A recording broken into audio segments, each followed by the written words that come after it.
Olá, amigos! Estamos de volta para mais um episódio da série O Livro dos Espíritos. Este, o episódio de número 6.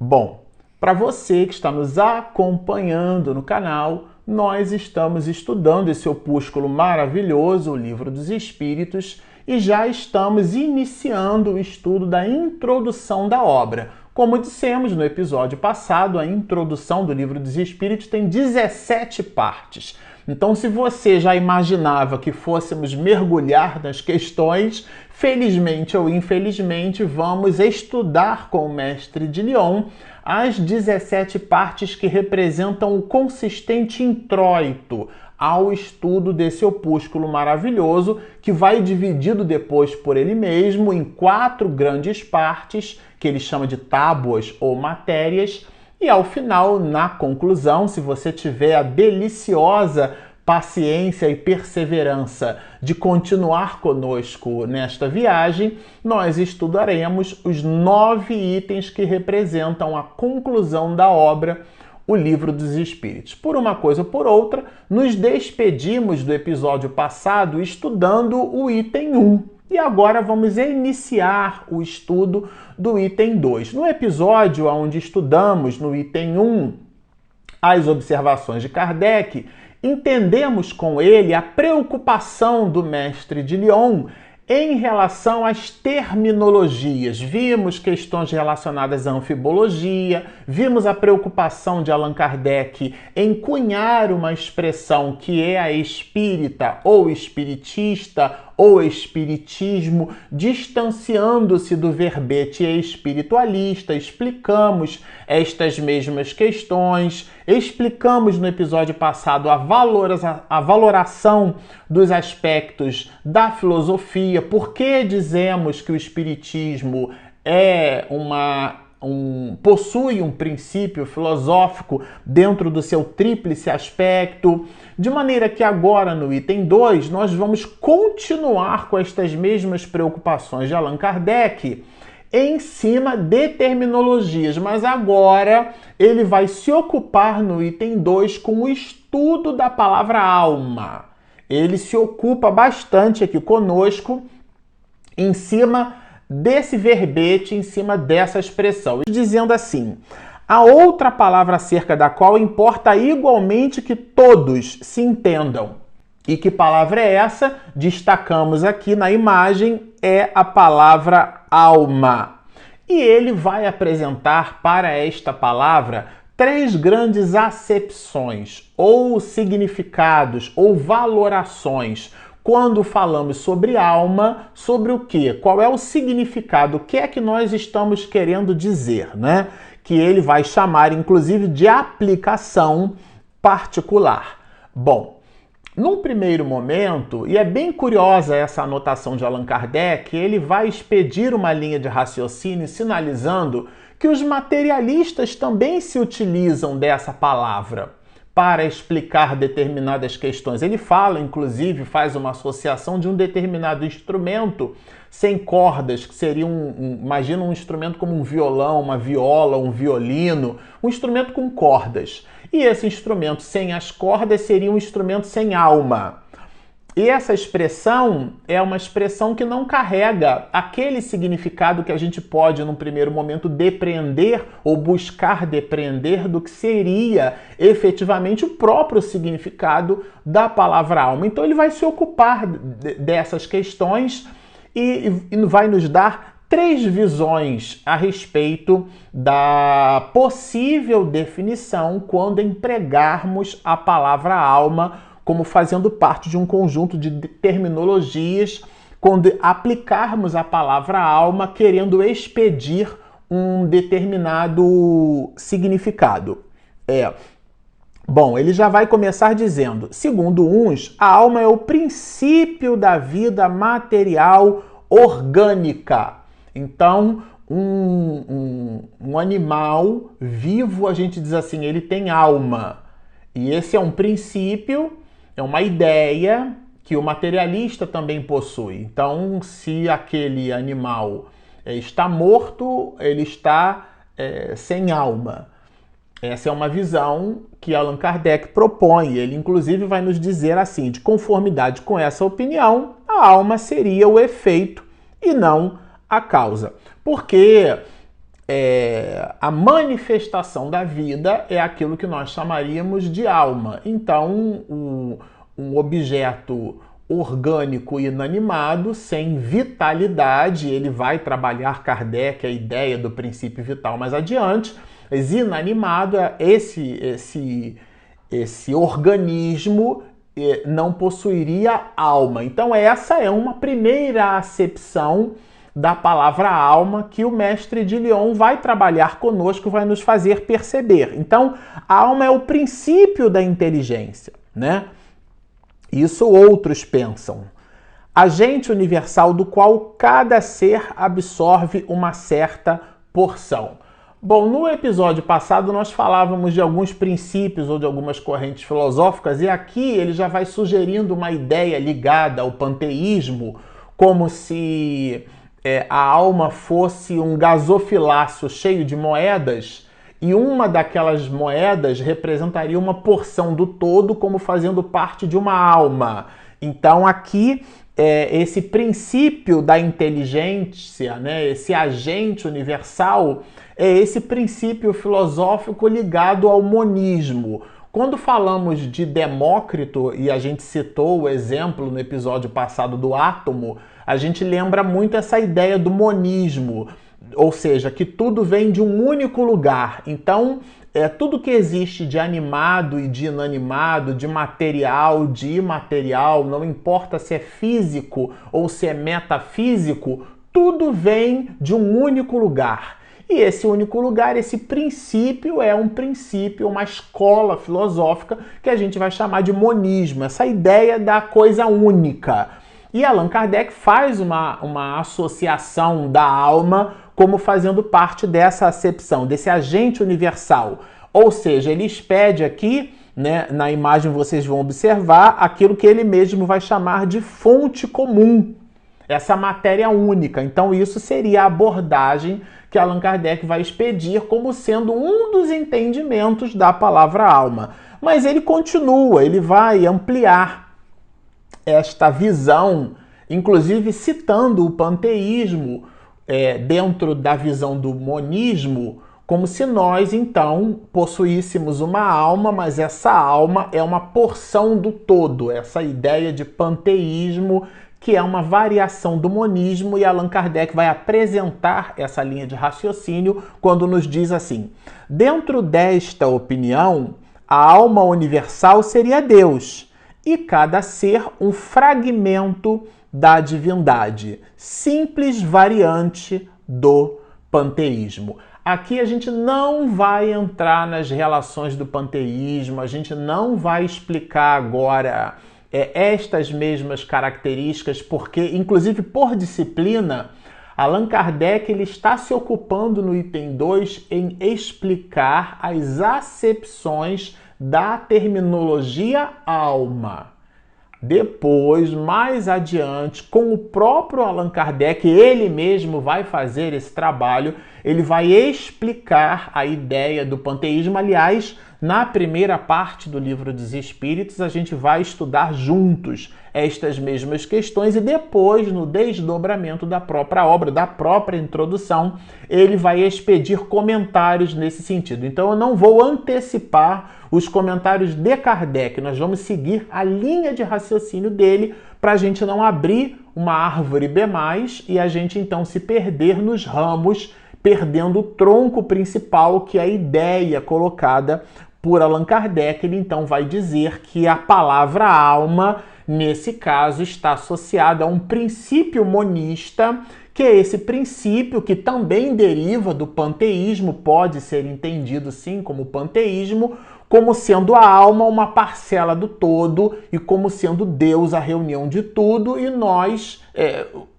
formando uma fração, um substrato, um subset, um mini-mundo dessa porção maior e universal que é a própria divindade. E essa ideia de alma, nessa perspectiva, pode e deve ser considerada como uma ideia panteísta. E ele continua agora segundo outros. Aí agora sim é onde nós nos encaixamos.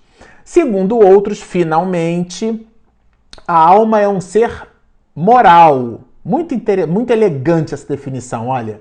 É um ser moral, distinto, independente da matéria e que conserva sua individualidade após a morte. Aí agora ele já vai apresentar uma terceira perspectiva para a análise, para o entendimento da palavra alma. Então ele apresenta a primeira, que é uma ideia que inclusive o materialista também possui. Ele apresenta uma segunda, que é uma visão que pode estar associada a uma variante do monismo, que é o próprio panteísmo, essa ideia de que nós viemos do todo, então a alma pertence a um todo. E a terceira, e não menos importante, como ele coloca aqui, finalmente está entre vírgulas, e vírgula não foi feito só para respirar, aqui é para dar ênfase, isso aqui é um aposto. Finalmente, a ideia de um ser individual, único, circunscrito, então moral. Bem interessante essa definição. Então essa é a acepção que ele vai trabalhar e mais adiante, dando justamente uma visão, ampliando a visão daqueles de nós que acreditamos em algo muito além das questões materiais, ele vai nos apresentar esta proposição. Essa doutrina segundo a qual a alma é causa e não efeito, é a dos espiritualistas. Observem que a terceira acepção do termo alma, ela não é exclusiva da doutrina espírita, porque no episódio passado nós mencionamos isso, inclusive, né? Todo aquele que acredita em alguma coisa após a vida corpórea, essa alguma coisa, esse movimento, essa percepção e essa crença está no conjunto das ideias do princípio do espiritualismo. Eu acredito em alguma coisa após a vida corpórea. Como se dá? Que coisa é essa? Qual é a dinâmica depois da disjunção molecular, a chamada morte do corpo físico? Qual é o desdobramento na erraticidade, no mundo espiritual? Se fica aguardando o juízo final? Se vai arder no mármore do inferno? Se não tem mármore, né? Que são aquelas ideias que a gente acabou herdando do paganismo, mas tudo isso a gente vai estudar, que não importa, a ideia é o que importa nesse momento, a ideia da palavra alma, e nesse aspecto essa ideia de um ser individual e circunscrito, de um ser moral, como coloca Allan Kardec, essa ideia e esse princípio é um princípio, uma ideia espiritualista, da qual a doutrina espírita esposa. Porque ele vai dizer assim, olha, e aqui é bem interessante, porque o próprio Allan Kardec vai expedir esse comentário, olha, sem discutir o mérito de tais opiniões e considerando apenas o lado linguístico da questão, vocês observam que ele não está fazendo juízo de valor. Diremos que estas três aplicações do termo alma correspondem a três ideias distintas, que demandariam, para serem expressas, três vocábulos diferentes. Então vai ao encontro daquilo que nós estudamos no episódio anterior. Ele, inclusive, vai falar sobre pobreza de linguagem, né? Quando a gente usa um termo, lembram da questão da anfibologia? Quando a gente usa um termo e aquilo pode se transformar numa figura de linguagem.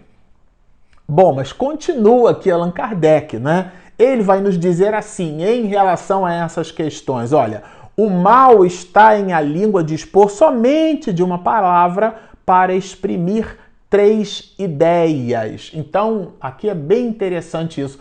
Por isso que a gente pega, por exemplo, um dicionário de etimologia, né, um Roais, um Caldas Aulete, ou até mesmo um Aurélio Buarque de Holanda, um dicionário.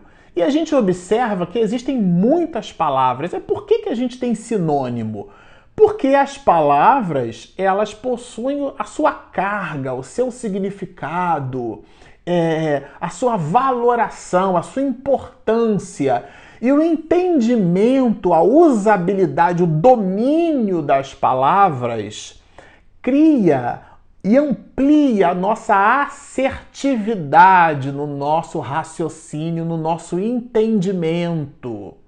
Por isso que, antigamente, nós possuíamos uma valoração na transmissão do conhecimento através da oralidade. E depois nós passamos a nos preocupar com a escrita. Mas é curioso porque esse movimento da oralidade para a escrita, à época, ela inclusive suscitou reflexões do tipo, não, na hora que eu coloco, muito embora fique eternizado, mas eu coloco da minha forma. Porque a oralidade tem um aspecto místico na percepção de quem ouve. E fica, inclusive, aquela máxima popular: quem conta um conto aumenta um ponto. E há a necessidade na escrita, então, de um nível de assertividade. A minha opinião pode estar até equivocada, a questão não é nem essa, mas na hora que eu escrevo, eu preciso buscar no ato da escrita uma valoração para que eu consiga me fazer entender na razão direta daquilo que eu mesmo estou pensando. Então eu vou me servir de determinadas palavras que não sofreram ou que não sofrem viciação pelo uso. Então a palavra esquecer, por exemplo, né, que a gente chama de olvidar, o espanhol que pronuncia o V pelo B, né, olvidar, né, não ouvides de tuas responsabilidades, quer dizer, não esqueça de tuas responsabilidades. E essa palavra, ela é sinônima de esquecer, mas ela tem uma carga própria, ela tem uma valoração própria.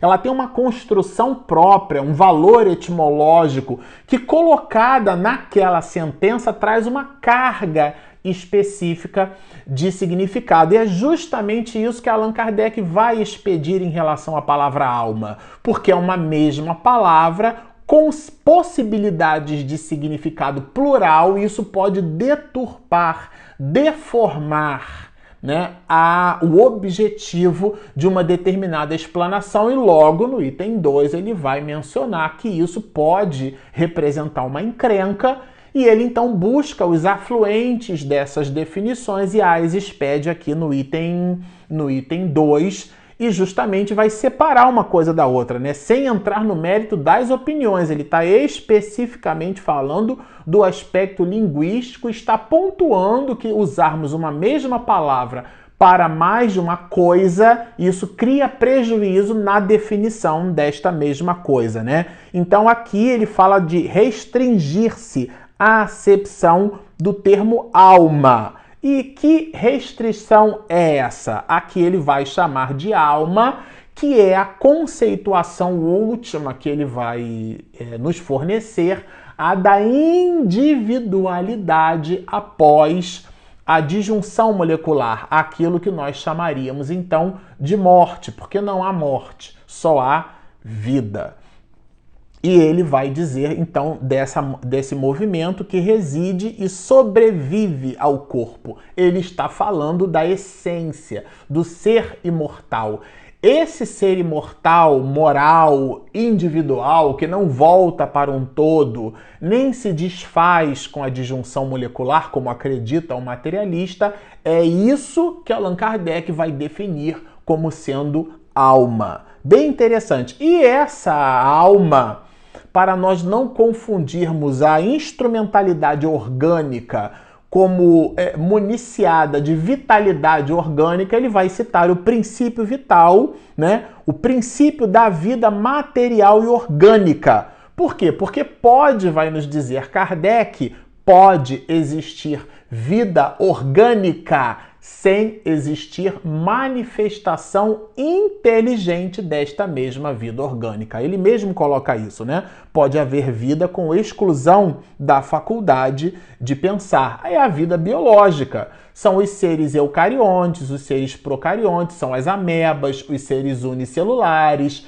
Esses seres, então, eles não decidem o que vão comer no café da manhã. Eles não ficam tristes, não ficam deprimidos, não possuem a capacidade de raciocinar. muito embora possuam aquilo que a biologia vai chamar de vida numa definição primária, porque nascem, crescem, se reproduzem e efetivamente morrem.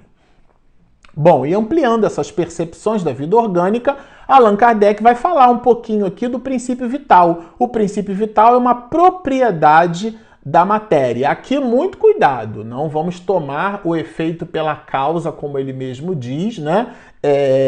Não vamos confundir uma coisa com a outra. O princípio vital, como ele diz, é uma propriedade da matéria. Então, o que dá vitalidade à vida orgânica é um elemento material. Porque quando a gente diz assim que a vida, a vitalidade pode estar associada ao mecanismo biológico, orgânico. Há inclusive casos, né, de morte cerebral, morte encefálica, e então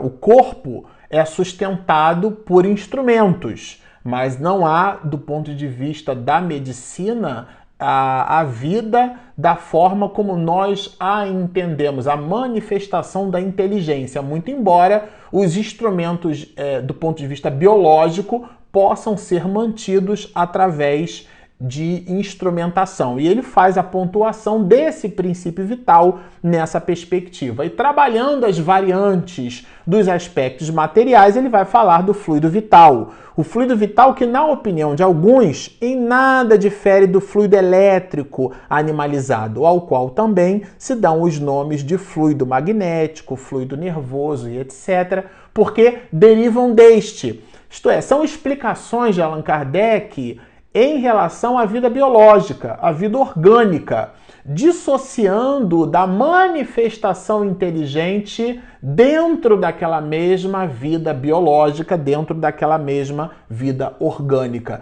E pontua aqui para arrematar, né, fazendo uma associação direta desse fluido vital quando nos diz assim: os seres orgânicos tem em si uma força íntima que determina o fenômeno da vida. E que força é essa? Ele está falando dessa força vital, desse princípio vital, que não pode, não deve ser confundido com o espírito ou com o princípio inteligente que a gente já vai estudar mais adiante. Então a vida material é comum a todos os seres orgânicos e independe da inteligência e do pensamento. Allan Kardec faz essa distinção, ele estabelece essa distinção e por conclusão vai nos dizer finalmente que entre as espécies orgânicas dotadas de inteligência e de pensamento, há uma, olha que beleza isso, gente, há uma dotada também de um senso moral especial, de novo a palavra moral, que lhe dá incontestável superioridade sobre as outras. De que espécie ele está falando? Ele está falando da espécie humana, da raça humana. Ele está falando dos mais de 7 bilhões de seres humanos que estamos hoje, no momento e no instante em que gravamos esse vídeo, por sobre a face da Terra. É disso. Então ele vai pontuar que o termo alma não exclui o materialismo. Ele vai ratificar. Quando alguém fala de alma, aquela pessoa não necessariamente é uma pessoa religiosa, porque cessada a vida orgânica, o materialista vai entender que cessa a vitalidade, porque está associando a manifestação inteligente ou pródromo da inteligência num animal, por exemplo, como sendo essa vitalidade a alma do próprio animal. E Allan Kardec vai fazer uma separação desse aspecto, considerando os processos de vitalidade da vida orgânica intimamente relacionados a este princípio vital, que é puramente material. Então, assim diz ele, aquela palavra não representa uma opinião, é um proteu. Aqui, esse proteu é um ser mitológico. Aqui, inclusive, dá para perceber que Allan Kardec gostava de mitologia grega, porque esse proteu é um ser marinho que ele muda de forma. Então ele faz uma analogia como alguém que muda o tempo inteiro de opinião. E mais adiante ele vai falar desses atributos, né? Ele vai falar do gás. Quando a gente cita os nomes, né? Atributos, por exemplo, como os gases, né, que se distinguem aditando-se ao termo genérico as palavras hidrogênio, oxigênio ou azoto. Isto é, quando a gente fala do hidrogênio, quando a gente fala do oxigênio, todo mundo está entendendo que nós estamos falando de gases. Eu não preciso dizer, muito embora todo gás pressurizado vá se liquefazer, né? Ele se liquefaz, todo gás você vai pressionando, então as moléculas estão separadas, elas vão se aglutinando e elas se comprimem e aquele gás vai modificar o seu estado da matéria. Por isso que os professores de física vão dizer em condições normais de temperatura e de pressão. Mas a abstração feita a isso, quando a gente fala do hidrogênio, todo mundo entende que é um gás. E ele então vai estabelecer essa associação e pontua culminando. Como se vê, tudo isso não passa de uma questão de palavras. De novo pontuando as palavras, gente. Mas questão muito importante quando se trata de nos fazermos entendidos. Então é importante nós sabermos quando a gente usa uma expressão, é muito importante a gente entender qual é a valoração que aquela expressão traz. E ao final do item 2, brilhantemente, né, ele vai evidenciar mais uma vez a importância das definições quando nos diz a palavra alma, tendo que aparecer com frequência no curso desta obra, cumpria fixássemos bem o sentido que lhe atribuímos, a fim de evitarmos qualquer engano. Bom, estão pontuadas as questões da palavra alma na perspectiva e no ensinamento do mestre de Lyon. Se você está nos assistindo e você ainda não se inscreveu, por favor, Espiritismo e Mediunidade. Você clica ali embaixo em inscreva-se, tem o sininho do lado. Quando a minha esposa faz a edição caprichadíssima, você recebe em primeira mão. E nós temos também o nosso aplicativo Espiritismo e Mediunidade. Então estão feitos os convites. Baixem o nosso app, inscreva-se no nosso canal, sigam-nos e muita paz.